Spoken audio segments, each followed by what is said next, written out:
Welcome to our Working Group 6 presentation.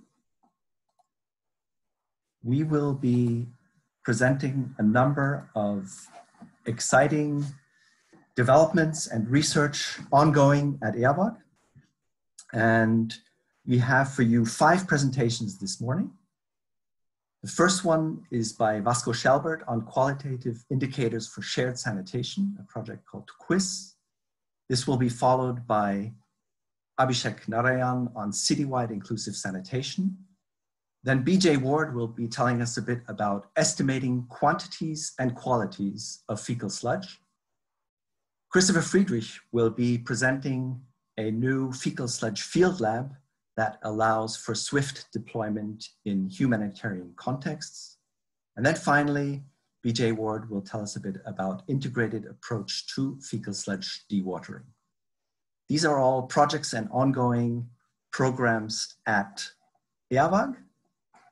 And before we head off with the first presentation, I'd like to share 2 announcements. The first one is that we have a forthcoming publication of Working Group 6 called A Sanitation Journey. This is a document that we've been working on for the last year or so. It pulls together principles, approaches, and tools for urban sanitation. And we think this will be an interesting publication to read upcoming by the end of this year.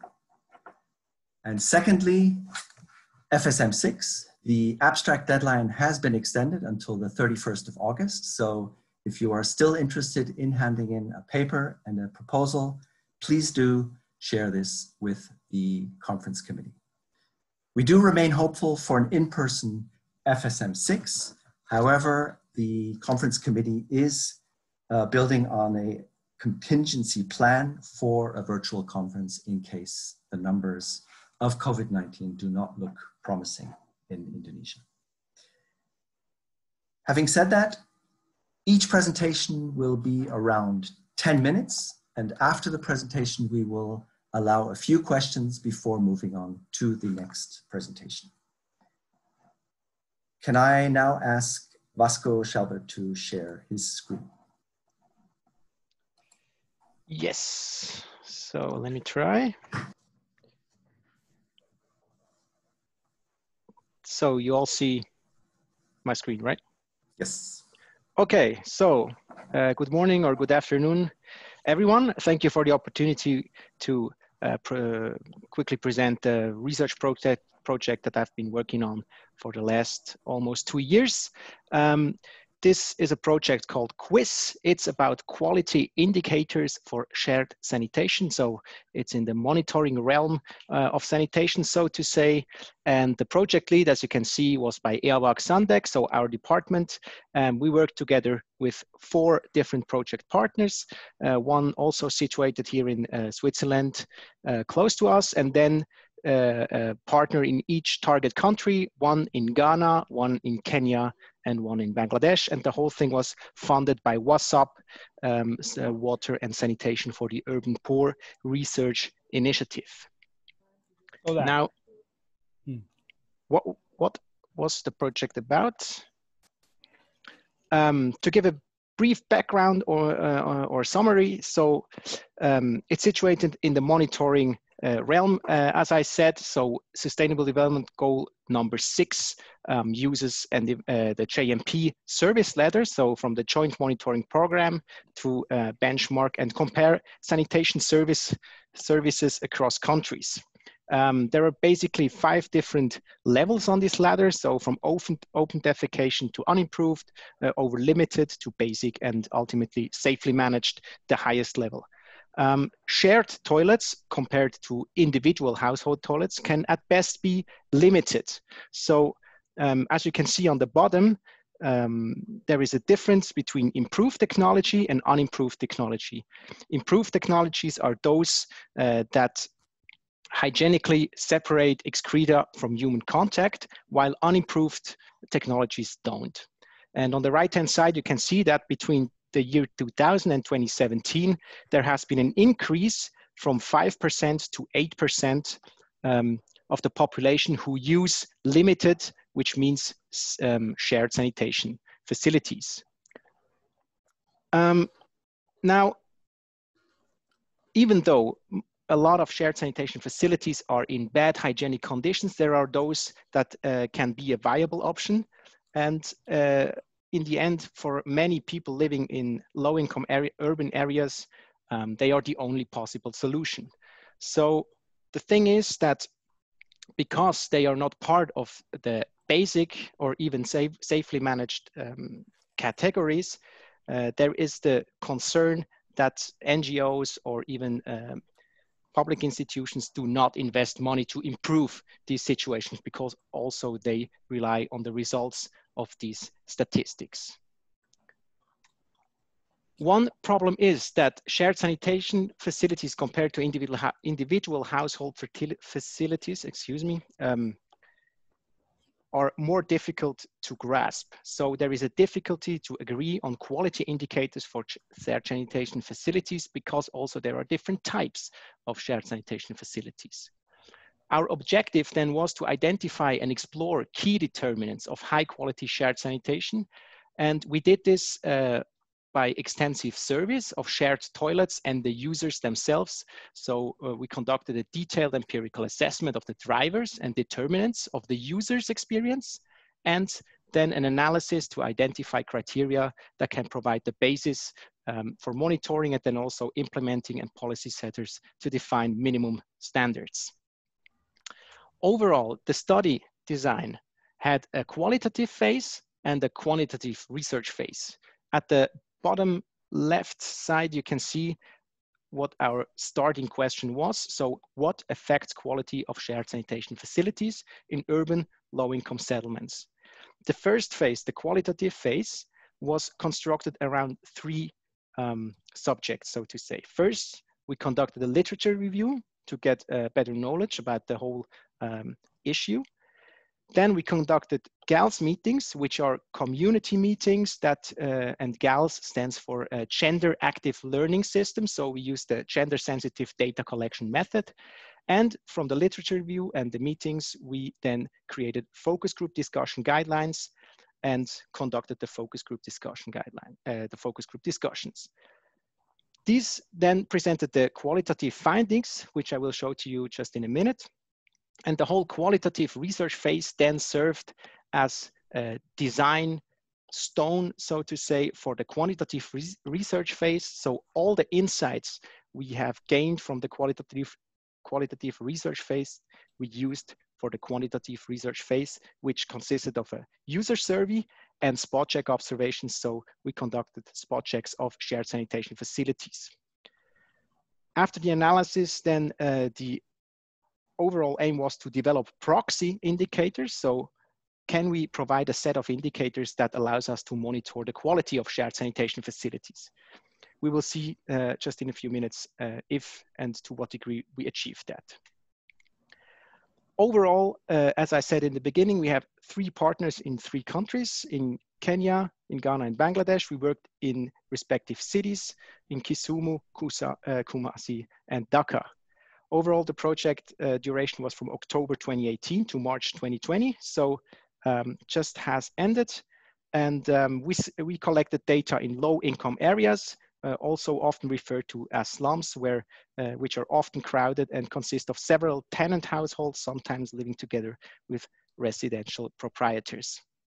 And there, important to us, sanitation is provided at the compound level with several households using a shared sanitation facility together. Now, after having collected qualitative data, we collected user perspective qualitative results, which means what are the important qualitative priorities to the users.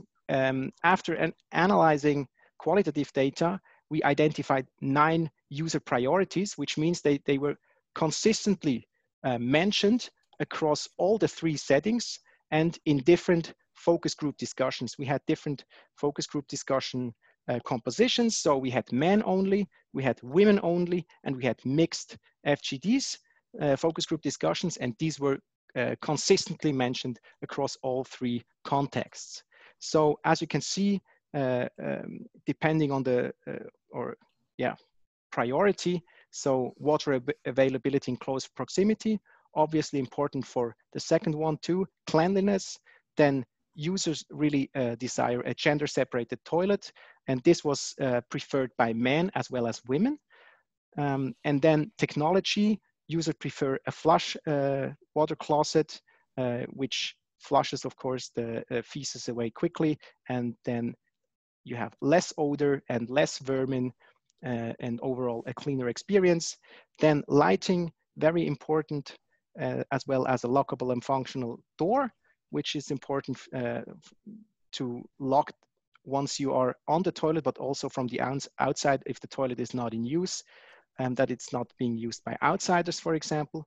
And then tiling, which was rather surprising, constantly mentioned by the participants of the focus group discussions, that this enhances cleanability of the surfaces. So overall, it's cleaner in the end. And then a hand washing station to wash hands, as well as overall privacy issues. We then composed different outcome indicators, which means that the different priorities that have been mentioned by the participants, we grouped them to certain dimensions or categories, you could say. So each of these we sorted either to cleanliness, to privacy, or to safety security, as we felt that if you look at what these priorities, these user priorities actually target in the end, is they want to have clean, private, and a safe and secure toilet experience. Now, these results then in the end were used to design the quantitative user survey.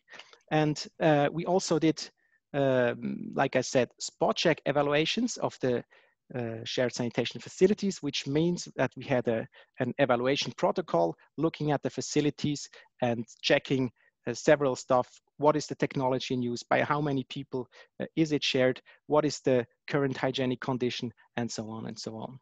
So from our results from the qualitative phase, as well as based on the human rights framework, which is actually used to evaluate the sustainable development goal number 6 as well, we created the sanitation quality index and defined 4 outcome variables, which were availability and accessibility. And the indicators you can see on the right-hand side. So is there access for the users 24/7, including at night? Then safety security. So is there a solid floor?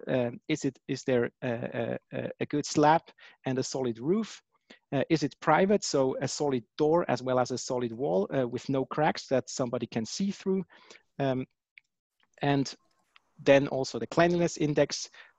So we checked, is there solid waste? Are there insects visible or feces visible? Overall then, from the quantitative results, we found that generally compared to individual household toilets, shared sanitation facilities are indeed worse. However, the most influential indicator of quality, as we found, is technology, which is in line with the improved, unimproved categorization at first sight, but it is only true for flush or poor flush toilets, which means that, for example, improved pit latrines were not of a higher quality compared to unimproved facilities. Then our results also show that on one hand, location, so the distance, but also the location, if it's at a place that is generally safe to go to or not, and a lockable door, as well as tiling, are all important predictors of quality. We found that the location of the toilet, a lockable door, and tiling significantly correlates with toilet quality, as we defined it by the SQI, the Sanitation Quality Index. And toilets that are lockable from the outside as well as the inside, they tend to have even higher sanitation quality scores. Then cleanliness is significantly higher for toilets that are lockable from the outside, and the availability of lighting and the presence of a cleaning arrangement is only weakly correlated with SQI scores, which means that often it is said if there is a cleaning arrangement in place, it is well managed and thus more hygienic, and thus it is more safe to use the toilet. We found, even though if there is a cleaning arrangement in place, it doesn't have to be the case.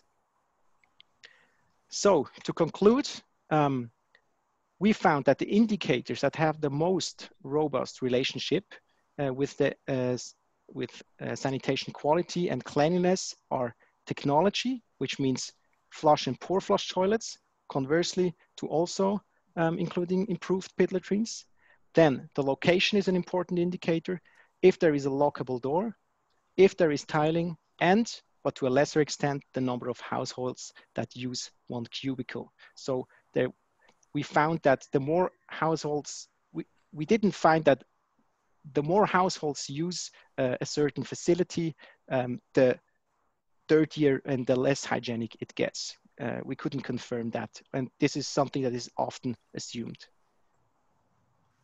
So classifying flush pour flush toilets as basic or limited and pit latrines with or without slabs as unimproved facilities in our, or based to our findings, better separates clean and high quality toilets from dirty and low quality toilets compared to the conventional JMP definition. And substituting the number of households as a decisive factor with location, lockable door, and tiling improves predictive performance relative to the conventional joint monitoring program definition. This means currently the difference if a sanitation facility is categorized as limited and not basic is, first, is it using an improved technology? Yes, so it's basic. And then is it used by more than one household? Yes, then it goes back to limited. And we say that if you would replace the numbers of users by location, lockable door, and tiling, would predict or would measure the quality better than, like I said, the number of households. So this was probably a lot of information in a very short time. You can also access, I forgot to add it here, some of the study results very soon. We are still producing it on our homepage. So it's www.sandec.ch/quiz, or Google it, probably you will find it. Yeah, so I stopped reading my share and I'm open to any questions you might have. Vasco, we have time for 2 or 3 questions. Does somebody have an urgent question? Then unmute and ask your question loud and clearly.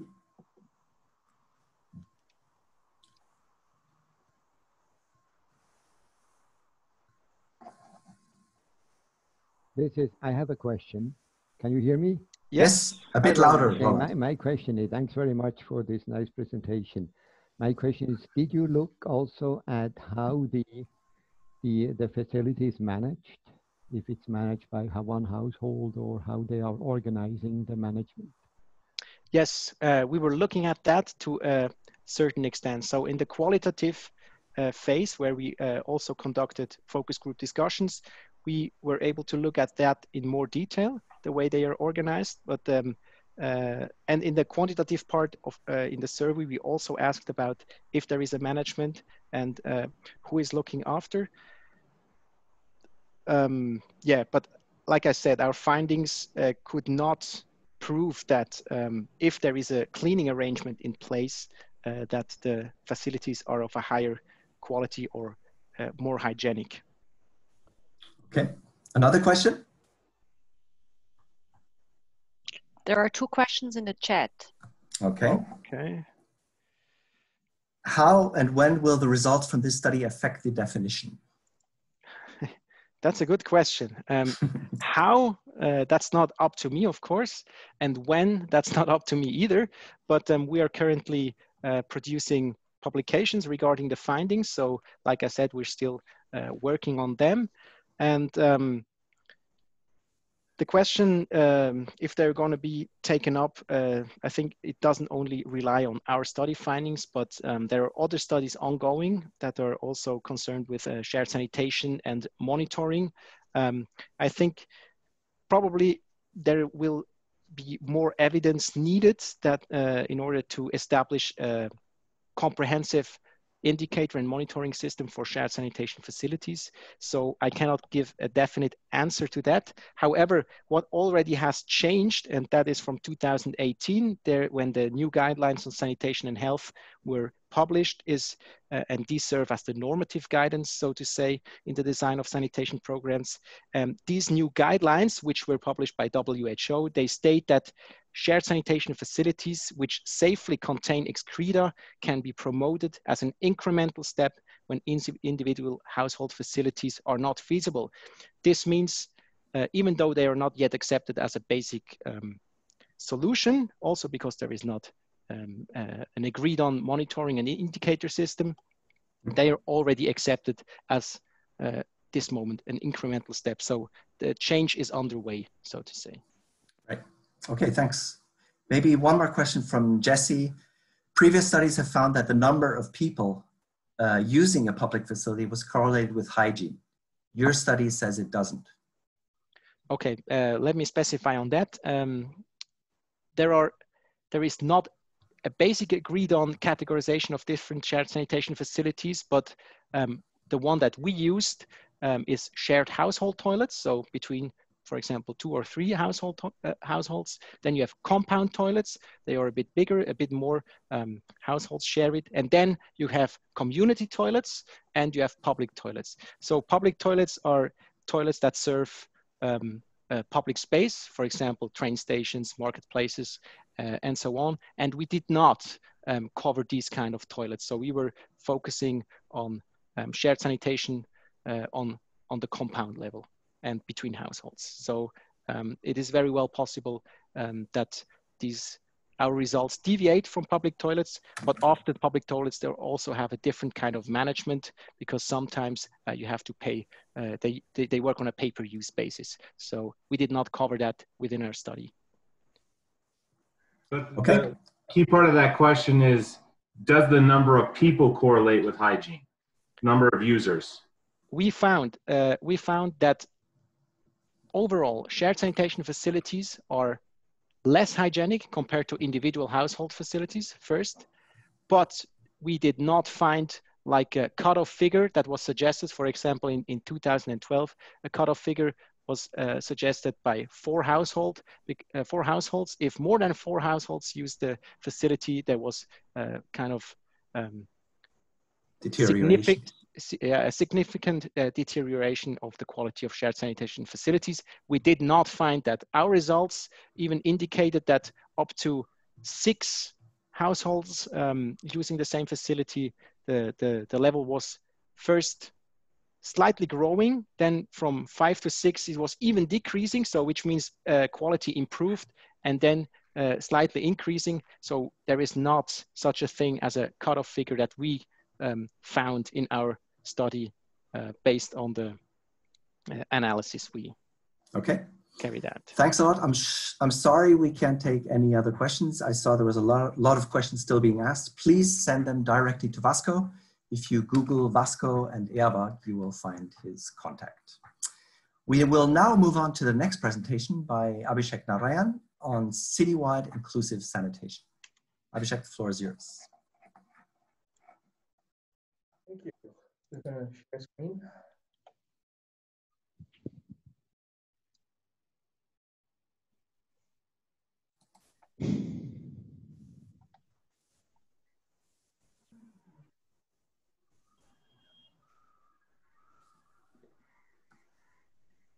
No.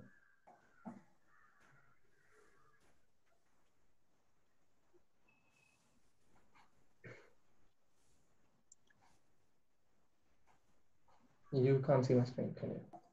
No. And you have to speak louder, Abishek. Okay.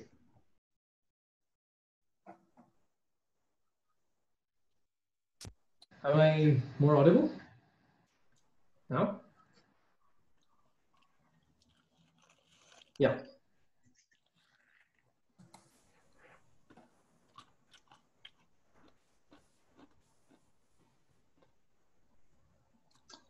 Now it's good. Okay. Yeah. Okay. Perfect. Hello.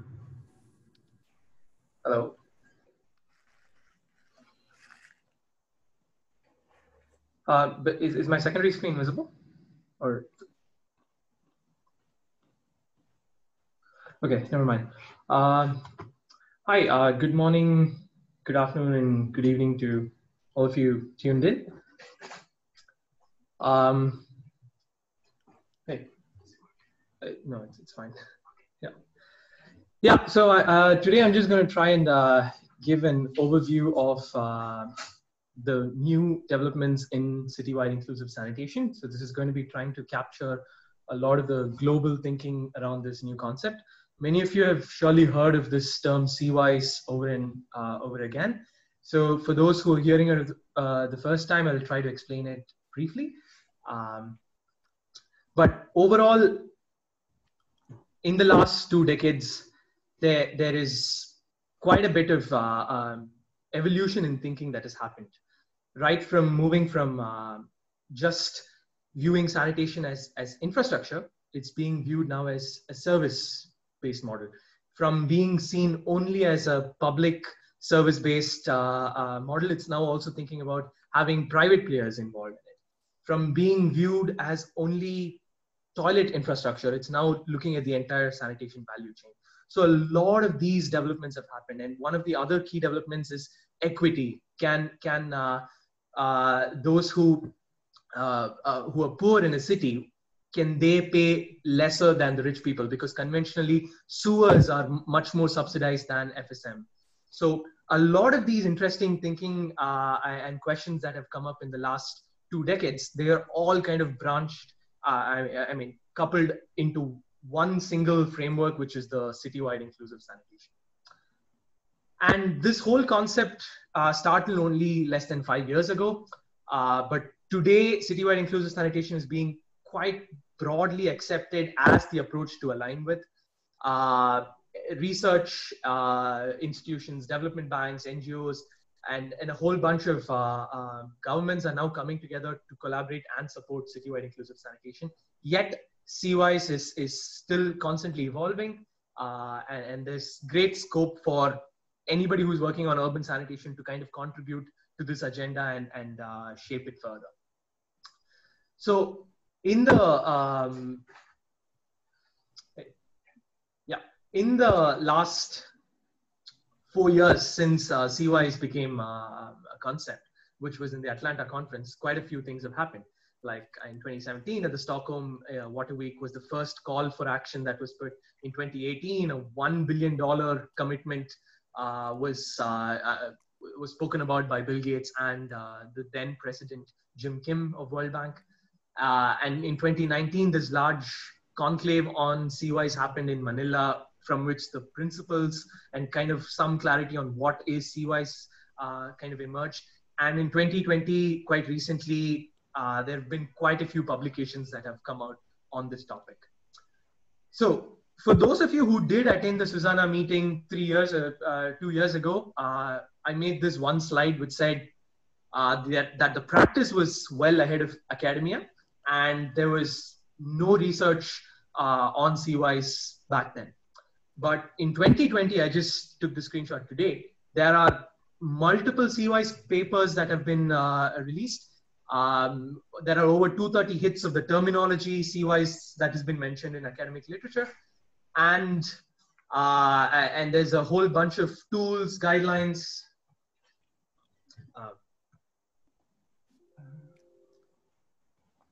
Okay, that's still visible. This is visible. Okay, super, thanks. Yeah, sorry about that. And different development banks, including World Bank, ADB, they're constantly working on tools, development materials. AWAC has been working on online courses. There are case studies, videos that have been produced by a number of different agencies. So the literature and the data on CWIS is fast developing. And I want to highlight two different papers. One was by the Gates Foundation, and they introduced something called the service framework, which roughly looks at the service outcomes and also about this overall system functions. And they roughly also translate into the CWIS principles as well. There's another paper by the World Bank, which also kind of gave their thinking on CWIS.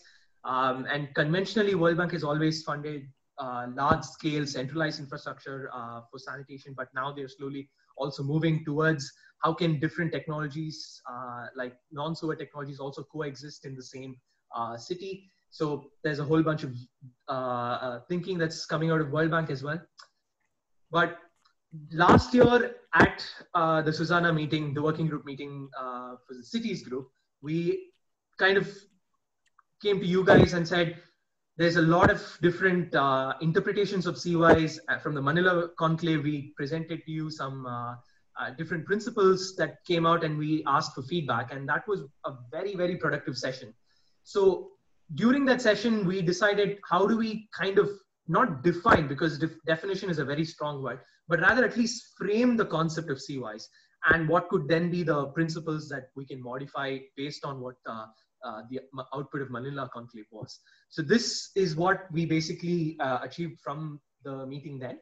It's basically saying that CWIS is an approach to urban sanitation where all members of the cities, which means not just the residents, but also migrant population, visitors, etc., have equitable access to adequate and affordable improved sanitation, which basically integrates and aligns with the JMP terminology and the human right to sanitation. And here the key word is also through different scales of sanitation, which means we look at both sewered and non-sewered sanitation systems to coexist in the same environment. And this whole thing exists not just as at toilets and containment and to the public sphere, but also to the entire sanitation value chain, which means the environmental health is also prioritized. So we then modified the Manila principles based on the feedback that we received from the working group meetings and from experts from outside. And this is roughly the 6 main principles that I mean, this is still a draft in some ways. So if you still have feedback, we're always open to listening. But this kind of integrated the different concepts that I first mentioned in the second slide about how the thinking has all been tried to be encompassed under the same umbrella. So it's about equity, it's about public and environmental health, different mix of technologies which are contextual, comprehensive planning, not just for the political cycle, but also for a long term, and exploring synergies with other sectors like water supply, stormwater management, solid waste management, etc. And at the same time, also having concrete institutional accountability, good monitoring frameworks, etc. And all this with scope for private sector to get involved, different business models, etc. So that's the 6 principles. Recently, we then tried to understand, is there one particular study which kind of is exemplar for CWIS? And we figured that maybe not, it's a little too early. But then when we looked at case study by case study, I mean, for principle by principle, we found there were interesting lighthouse case studies which could be exemplar for each of these principles itself. There are many for each of the principles, but here are a few that we highlighted. One is the old city of Durban, now Itiquini. There we understood that there was a huge subsidy scheme, and UDDTs were prioritized in the peri-urban regions as well. So equity was kind of enshrined in this way. In environmental and public health, we found that Sinnar, a city in India, was also doing extremely well because of good tracking system. They were able to see that through scheduled desludging, there was no environmental leaks because the trucks had GPS systems, which meant that they did arrive at the fecal sludge treatment plants. For mix of technologies, Addis Ababa was an interesting example because it's about 10-15% sewered.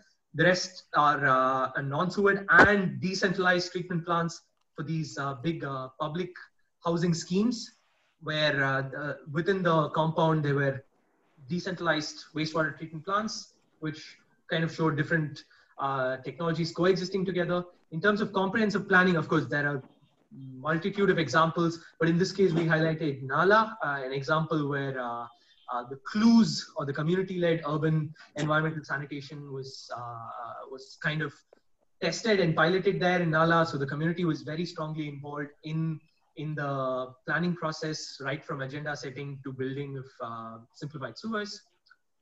And in terms of monitoring and accountability, Warangal, which is another city in south of India, was extremely good at this because they had extremely good laws, policies. There was buy-in from the local government, the city government, to ensure that there are public toilets, the individual toilets, septic tanks. The whole sanitation value chain was quite systematically and institutionally handled well. So if you want to read more, you can click on the URL.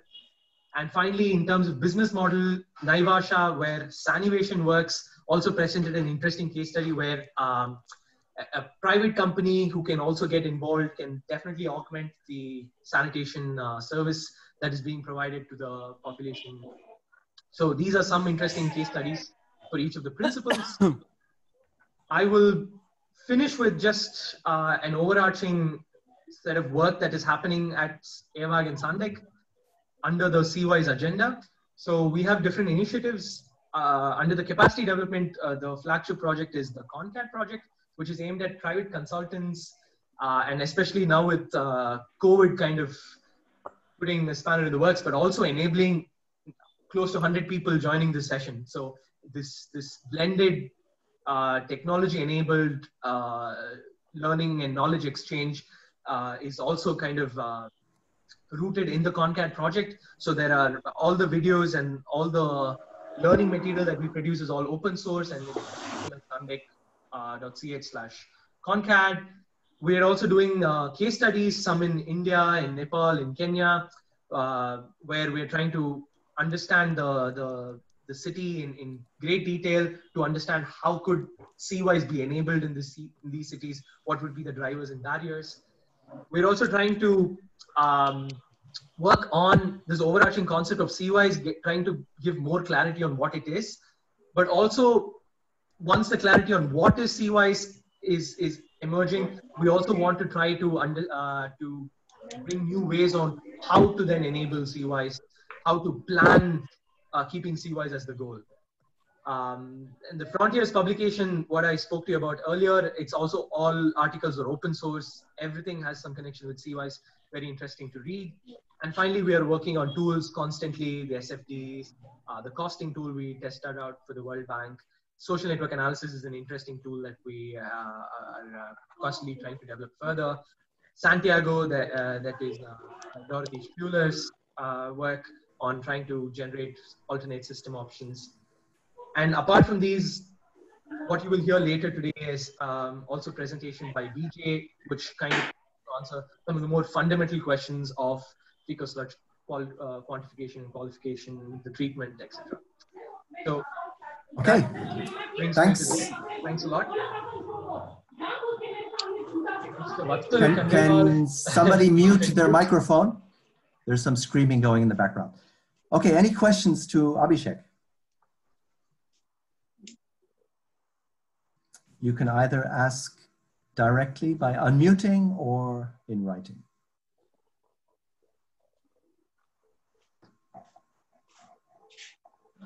So one question is about the slides. Yes, the slides will go up on the working group 6 website in the SuSanA working groups section. So please look out for that. We're also recording the session, so it should be available for those who couldn't make it to the session as well. Mm-hmm. Okay. No more questions for CWIS? Last call? If that's not the case, then here, how did you choose your case studies? To be honest, a lot of it was opportunity based. But in India, we had, so since in India, the Swachh Bharat mission was happening, there was a lot of attention and data coming out of the country. we decided to look at these 4 cities, all of them in the south, primarily because we had a lot of data lying around in these 4 cities, but also because we want to compare how does scale of cities matter. For example, the 2 cities of Chennai and Bangalore are mega cities. They're more than 10 million plus. Whereas the other 2 cities are much smaller, at least in the Indian scale, which is about 2-3 million each. So we want to try and compare what's the difference in scale when you compare a mega city and a secondary city. So that was the basis of choosing some of these case studies. The others were also kind of opportunity based, and where there was data, some projects that are already happening. But we are always open to looking at new case studies and trying to get more information and align them to the CWIS agenda. Thanks a lot, Abishek. I have a question, Chris. Yes, please go ahead. Yeah, hi Abishek. This is Paresh. Thank you for the excellent presentation. My question is, how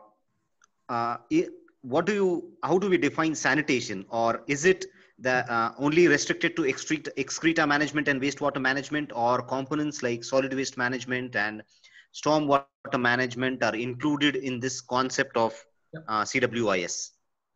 So the short answer is yes. If you look at principle number 4 on comprehensive planning, one of the key things that we try to highlight is that sanitation is not a standalone issue.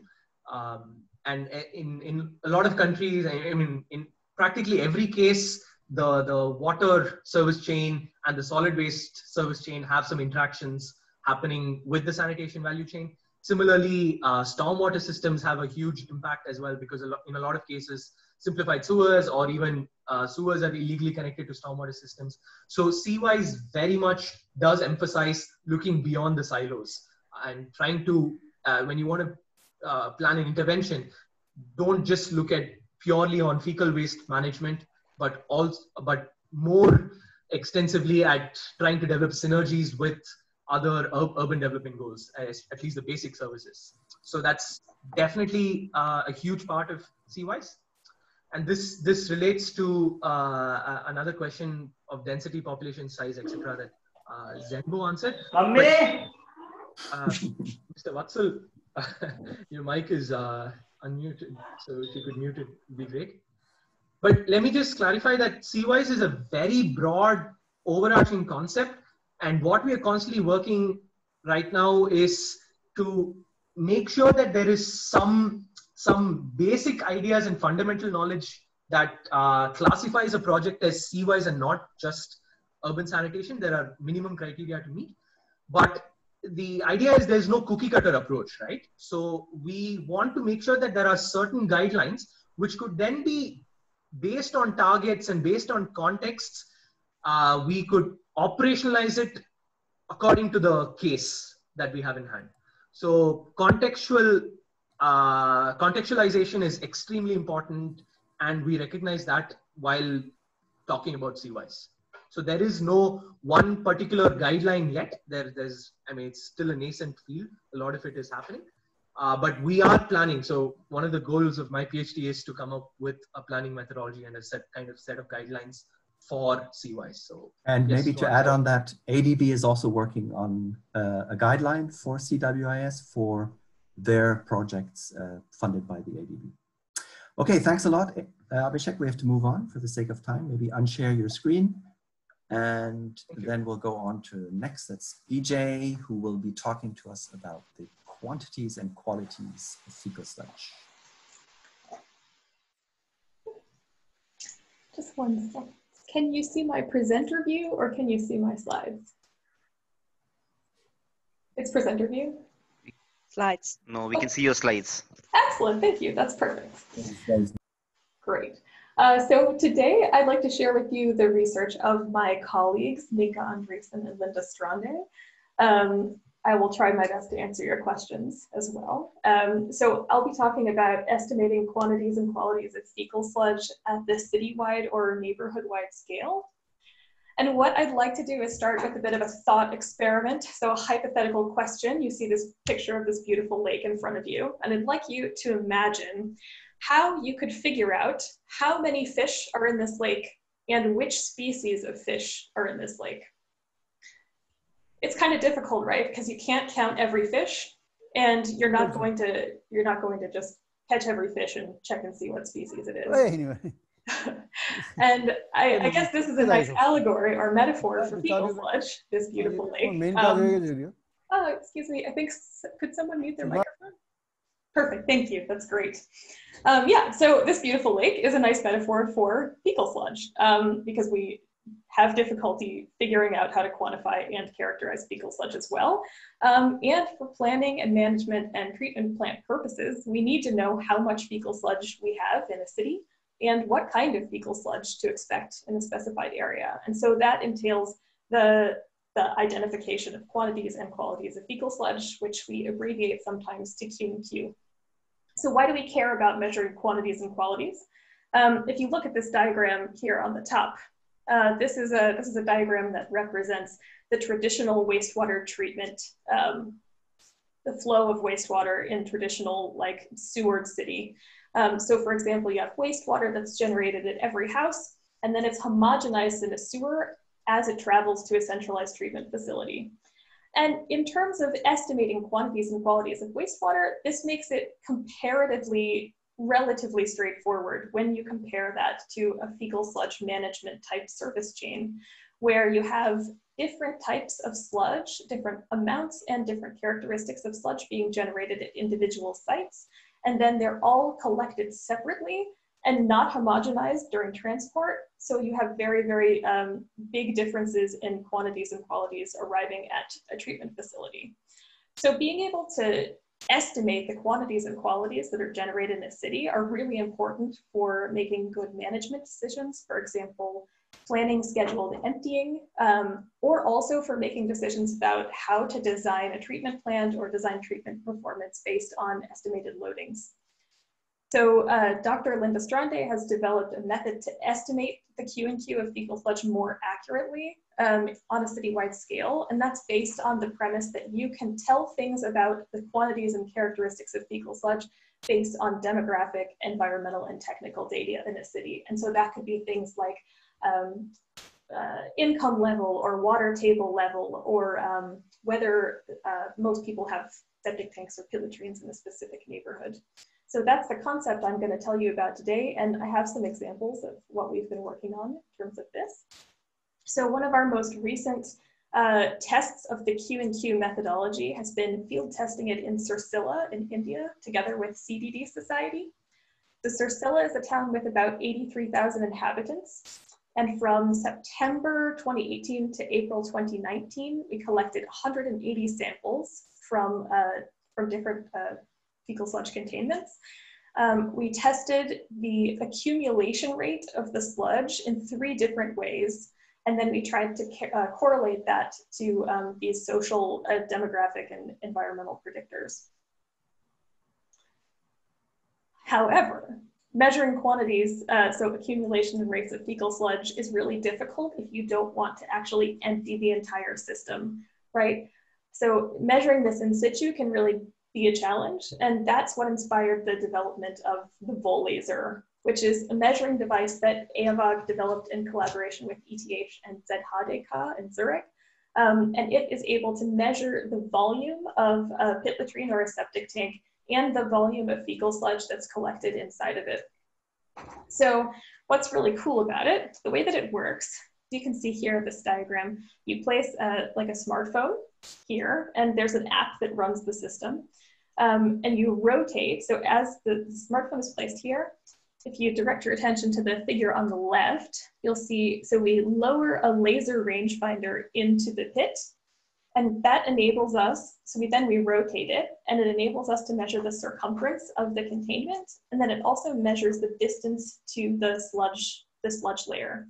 And so using that, the app will calculate the volume of sludge. So we also measure with like an avalanche probe how deep the actual containment is. So then we can calculate the amount of sludge that's being accumulated in the containment and also the total volume of the containment. And we can do all of this for approximately $350, and it's relatively easy to replicate. So that's pretty exciting. So what we've done is we field tested this in a number of places. We've tested the Volaser in Switzerland, Nepal, and Zambia. And we're currently working to make it more robust and ready for the next deployment in the field together with TribeCraft. So here you can see this on the left is a picture of the first generation Volaser.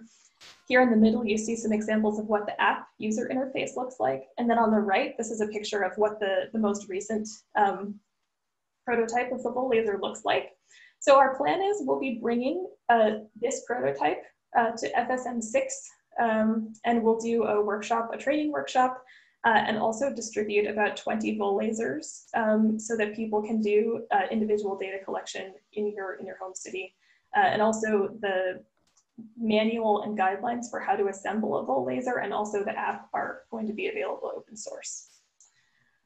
So one other example, this is an example of a big Q&Q project that we did together with the University of Zambia and financed by GIZ in Lusaka, Zambia. Here we combined measuring accumulation rates with the Volaser with in situ sampling at 420 on-site sanitation sites all over Lusaka. And so we also collected demographic, environmental, and technical data to go along with those samples. One of the major results from this study is that we were able to observe significantly different accumulation rates of fecal sludge and also characteristics of fecal sludge, depending on whether it came from a pit latrine or a septic tank, which is quite helpful for citywide planning. And then taking that one step further, we look at modeling. So how can we make predictive models using this environmental, technical, social data to predict characteristics and quantities of fecal sludge in the future? So we've published several papers recently. You can see them here on the right, trying to explore the different options for modeling and predicting quantities and qualities of fecal sludge. And if you're interested, you can find these open source on our website. And then coming up in the future, we have some big plans. So we're currently writing a meta-analysis of all of the Q&Q data that we've collected in the past 5 years. So that's like about 1,000 data points. And the idea is to evaluate global trends, figure out which predictors are universal, which are city specific, and ideally propose more robust models moving forward. You can also see on the right, we have a new publication coming out soon, which I will actually discuss more in detail in my next presentation. But there is a chapter completely dedicated to the Q&Q methodology in the upcoming Methods for Fecal Sludge Analysis textbook. And then look for us at FSM 6, where we'll be demoing the Volaser and conducting a workshop and training on how to use that. So with Thank you, BJ. Thank you. Perfect. Maybe there's a lot of questions already. So is the Volaser commercially available? And is it patented? Can anyone replicate it worldwide? Yes, so it is not commercially available. The idea will be, it's not yet available, so we're still finalizing this next prototype. But the idea would be that in the future, when it's ready, it will be available open source for anyone to construct. So that includes like the plans. It's mostly 3D printed.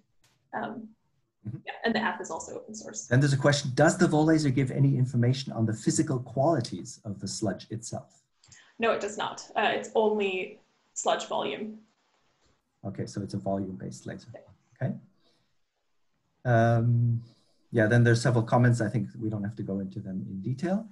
Are there any further live comments or questions that you have from the field? Hello, Yes. My name is Grover. I just wanted to ask a quick question regarding the volume. Maybe you can repeat, how can you measure the depth? What's the bottom of the pit using this tool? Thank you. Oh, thank you. Great question. I think I skipped over that really quickly. So what we do now is we have, in the last study in Lusaka, we used an avalanche probe. In the next version of the Volaser, it's actually like a really simple, like 2-meter long stick with degradations. And so you actually physically measure the depth with the sounding stick, and then you input that into the app. Mm-hmm. Okay, there's one more question. What it was. yeah, does it give info about solid liquid ratio? No, it doesn't. Yeah, it's only volume. Although you can often, I will be presenting on how to get quick info about solid liquid ratio in my next presentation at the end of the session. Thanks, BJ. Okay, we move on to the next presentation. This is Christopher Friedrich telling us about the field, fecal sludge field lab. Christopher, the floor is yours.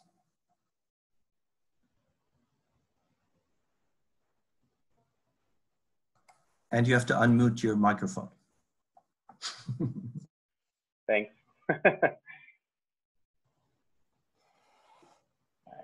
Just a second.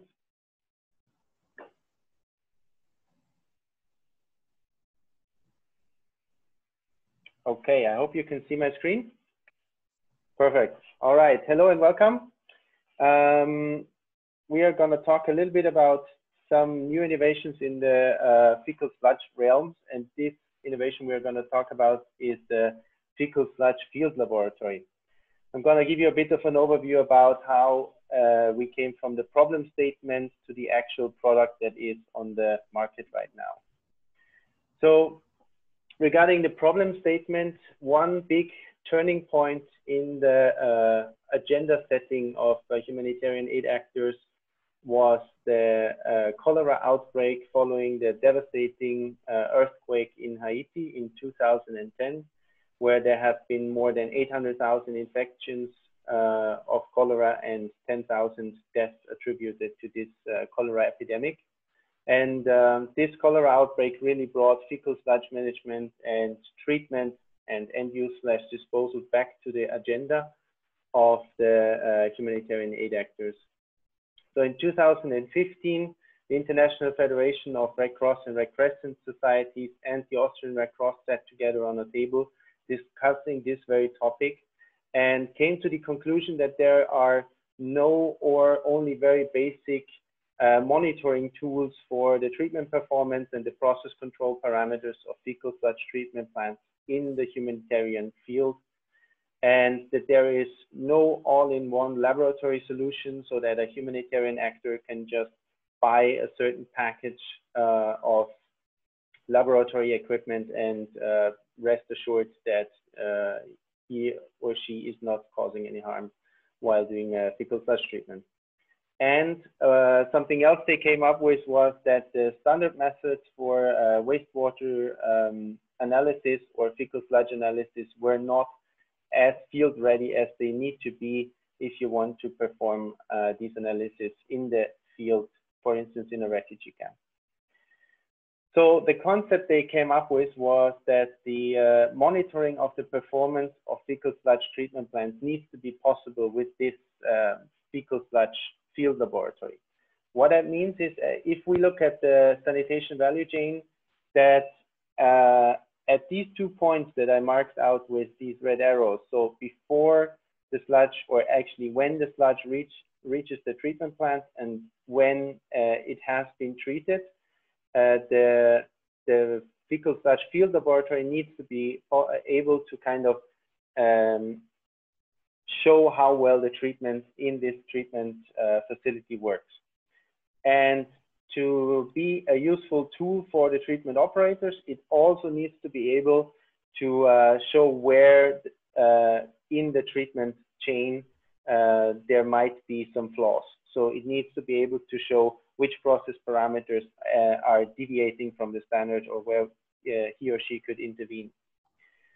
So the second point in the concept was that the standard methods need to be adapted, meaning that, for instance, just looking at one technology right now, this is a standard dry heating block used in a laboratory, for instance, for the digestion of chemical oxygen demand vials, which is very heavy, very costly, and uses a lot of energy.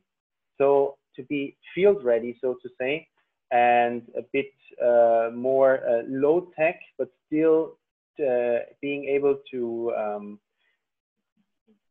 kind of provide accurate results, they came up with a more old school method. They kind of revived this method.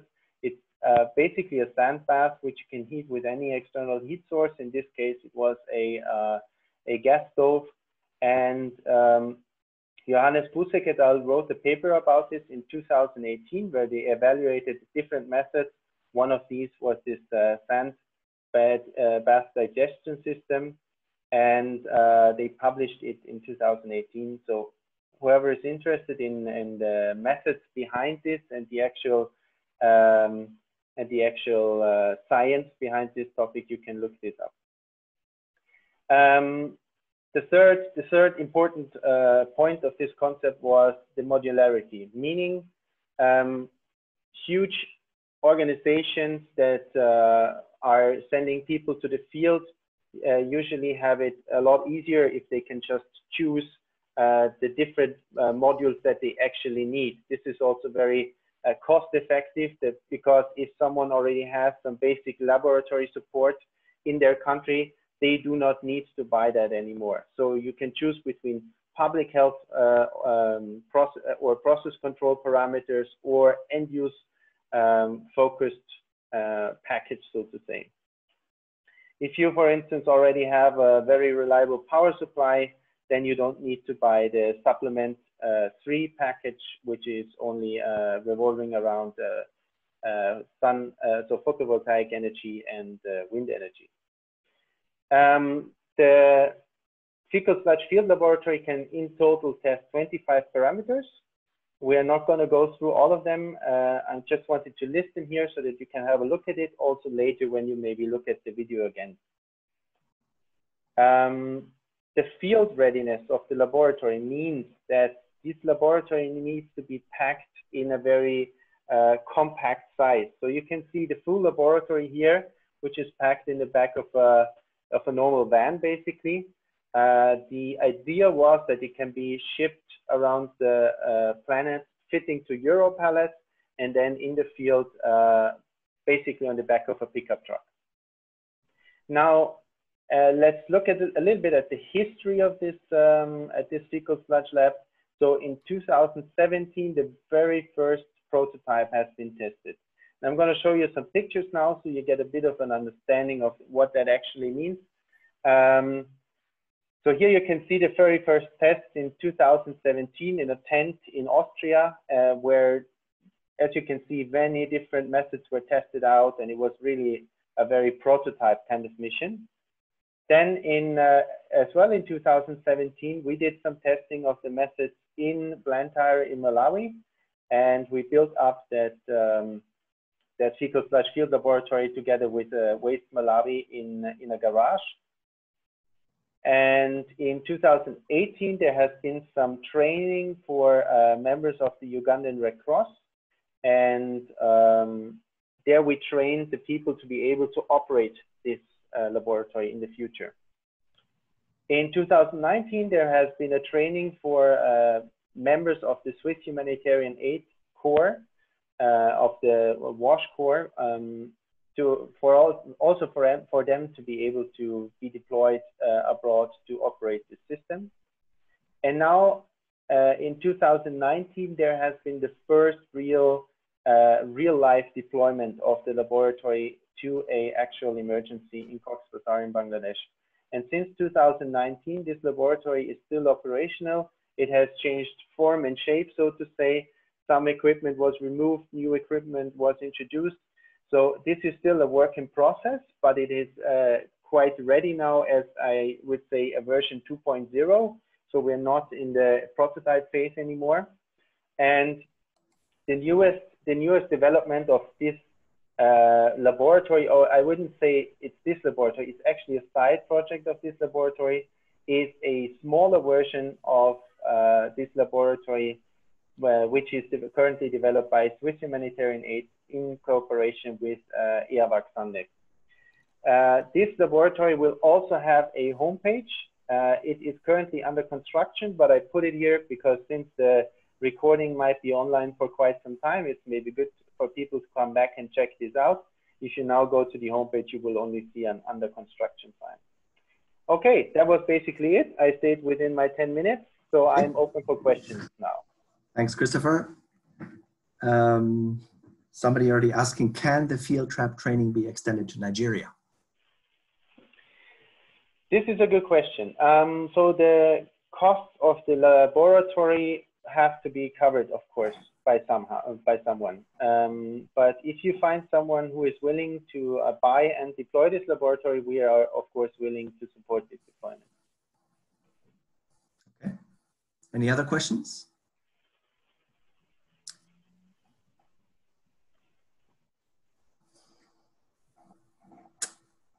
If that's not the case, we will move to the next and last presentation. This is BJ talking about dewatering of sludge. BJ, the floor is yours. Sorry, BJ, there is one more question. Oh, sure. Is there any examples in India for the field lab? Not so far, but Bangladesh is quite close to India. So if you're ever keen on traveling to Bangladesh, you are very welcome to visit our laboratory in Cox's Bazar. You can reach it via a plane or bus by Dhaka. I just posted my email address. You can also find me on the ERWAG homepage. Just type Christoph or Friedrich ERWAG and you will find me there. So there's a lot of questions popping up here. I'm not sure how much time we still have. Maybe one more. How sustainable is the management of this lab? Well, I'm not sure what you define by sustainability in regards to management of this lab. What you need is you need a supply of consumables, that is for sure. What you also need is you need to be able to ship back used chemical vials if you do not have a chemical provider in your country that is able of managing the chemical waste. Consumables usually are just standard wastewater laboratory consumables. So if you have any laboratory supplier in your country that has some international ties, they should be able to get all the consumables that you need for this. Okay, thanks a lot. We'll stop there. Thanks a lot. And move on to BJ. Thanks a lot. Other questions to my email address. Okay, great. All right, that should be sharing. All right, all good? All good? Can you see it? I'll take that as a yes. Okay, so this presentation is on my PhD research, which is fecal sludge dewatering. I am first going to briefly introduce a new textbook to you before I jump into talking about my PhD research though. And that's the one that I briefly mentioned in my last presentation, the Methods for Fecal Sludge Analysis textbook.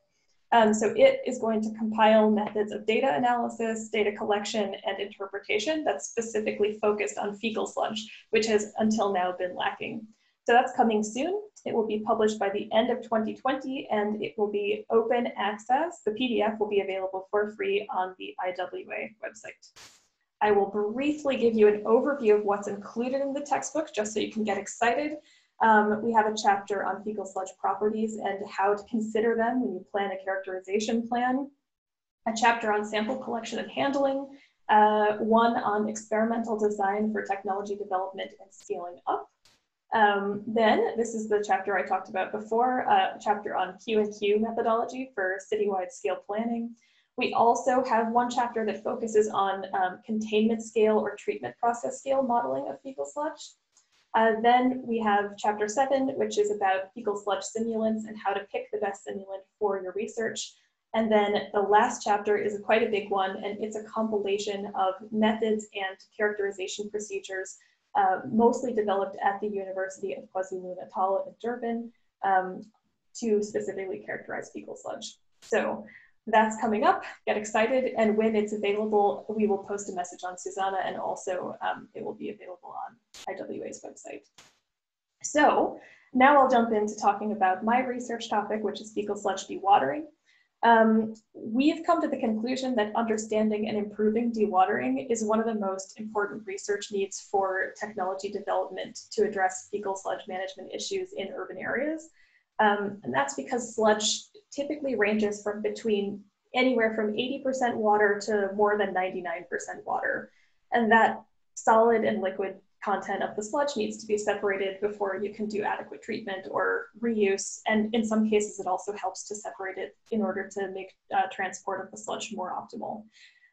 So one of the problems is that dewatering, especially dewatering in short amounts of time and with low footprint systems has been unpredictable and difficult to perform. And this is especially problematic for using fecal sludge treatment technologies in dense urban environments. So our proposal is the combination of fundamental research and applied research to tackle these dewatering issues. So our idea is that if we are able to understand the fundamental drivers that govern dewatering behavior in fecal sludge, that will allow us to develop models that we can use then for online process control and better essentially operation of low footprint, high throughput technologies for dewatering and decentralized treatment. So I'll talk first about some of our fundamental research. We've spent a lot of time thinking about wastewater sludge dewatering as well as fecal sludge dewatering, because most fundamental research on dewatering performance is on wastewater sludge. So first we put some emphasis into comparing how fecal sludge behaves with comparison to wastewater. This publication from my colleague Moritz Gold, he looked at about 180 samples from 4 different countries of fecal sludge and wastewater. And he was able to show that the dewatering performance of fecal sludge is in general much more variable than that of wastewater. And that's related to the much more variable physical chemical properties of fecal sludge, as I talked about in my last presentation. We also published another study last year where I looked into the mechanisms controlling dewatering behavior in fecal sludge and how they compare to those from wastewater sludge. So we tested a lot of compounds that are sort of primarily responsible for different dewatering performance in wastewater. So we looked at something called extracellular polymeric substances. We abbreviate it to EPS, but basically that's like complex like polymers, so proteins and sugars that contribute to binding water in the sludge and also can sometimes affect flocculation, so allow the particles to stick together and settle out. We also looked at the presence of cations and microbial communities. And what we saw was that the mechanisms governing dewatering in fecal sludge were pretty different than those governing dewatering in wastewater. So for example, EPS behaves differently in fecal sludge and there's also much less of it. One thing we did see was that the apparent level of stabilization of fecal sludge was related to dewaterability, which I think a lot of you working in the field will be familiar with. So typically like fresh sludge is more difficult to dewater than really stabilized sludge. And so my colleague Stanley Spam, who's also a PhD student in our group, is looking into this relationship further and trying to understand it. So his research focuses on how does organic matter, including EPS, in fecal sludge transform during stabilization, and how is that affecting dewaterability? So he's doing a lot of these controlled digestion experiments to mimic the conditions of on-site systems.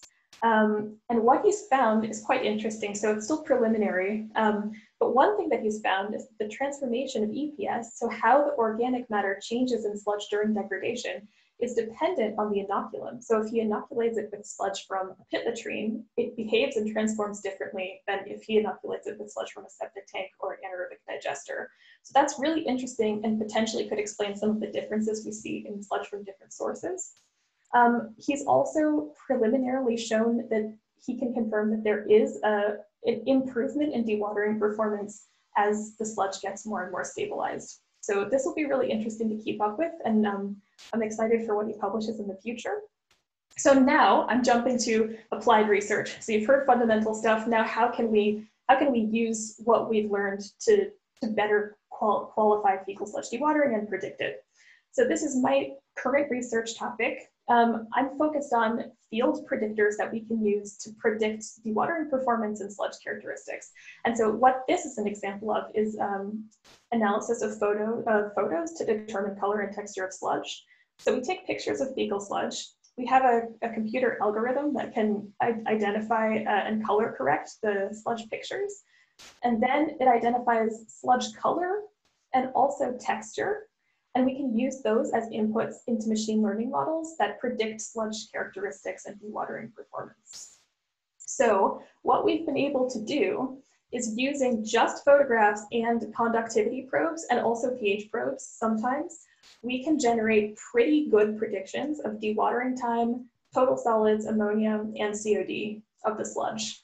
And so this picture is just an example of physically like how the color and texture of the sludge changes with total solids.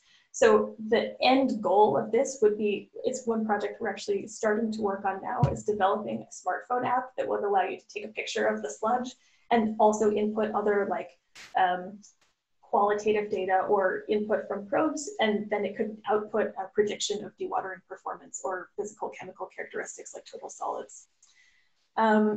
So we're applying that data to even more applied research. So we actually found out we just got funding for 4 years to study essentially this very applied application of this type of predictive model to improve dewatering performance. So we have access to source separated black water in this building at AAVOG, the NEST building, and we're using that to test different dewatering, like pilot scale dewatering technologies.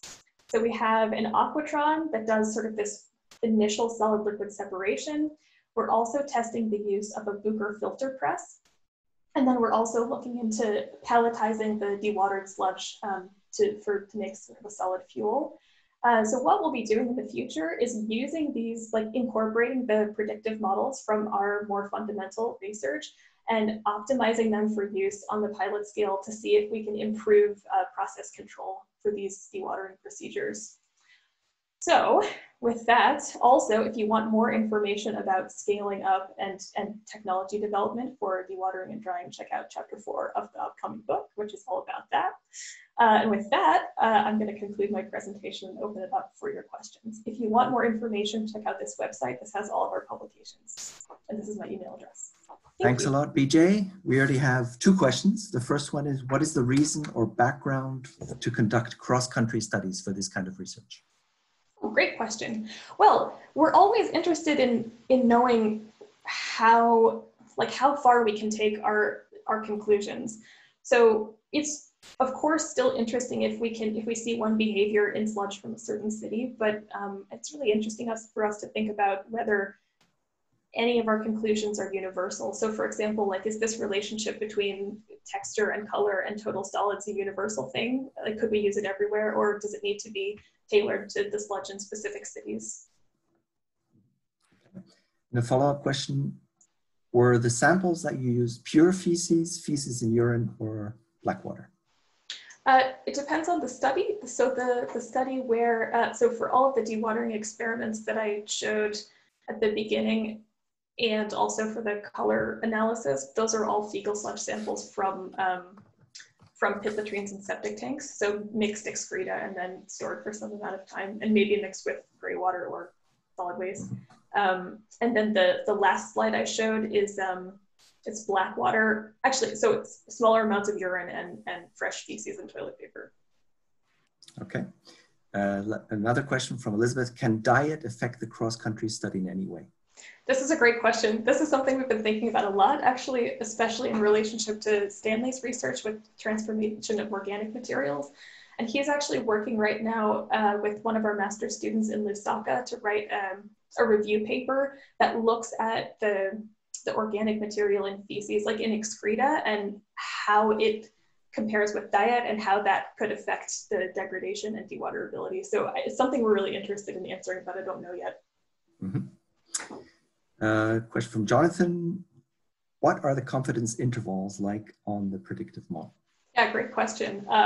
They're not excellent, I have to say. Like, we definitely can make predictions that are better than nothing, but it's currently what I'm working on is evaluating how good they are for which purposes. So for example, the predictive model is completely adequate. Like, if you wanted to make assumptions about like planning a new treatment plant, like loadings from a city, I think that's completely doable. If you wanted to make decisions about like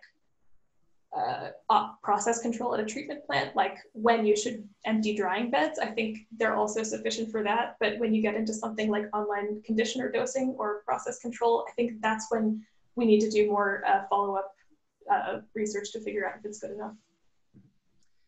Another question, how do you take into consideration user habits when analyzing fecal sludge for cross-country studies? Good question. It depends. If we're trying to make a link between the like demographic data or any of the sort of like spatially analyzable data and the sludge characteristics, then we do have to take it into account, because user habits will definitely influence characteristics of the sludge. One of the nice benefits of making models that are purely based on the physical characteristics of the sludge without knowing anything about where it came from is that then we don't really necessarily need to know anything about the user. We can just use these physical attributes and link them to treatment performance. Okay, thanks a lot. If there's no further questions, we'd like to thank all the presenters, and thanks for joining this session, giving you an overview of some of the research going on at EAWAG from citywide level down to dewatering of sludge. Do stay in touch with us. You can follow us on Facebook or on LinkedIn and write any of the presenters on specific questions that you may have. Thanks everybody, and hope to see you around. Bye-bye. Bye-bye. Bye.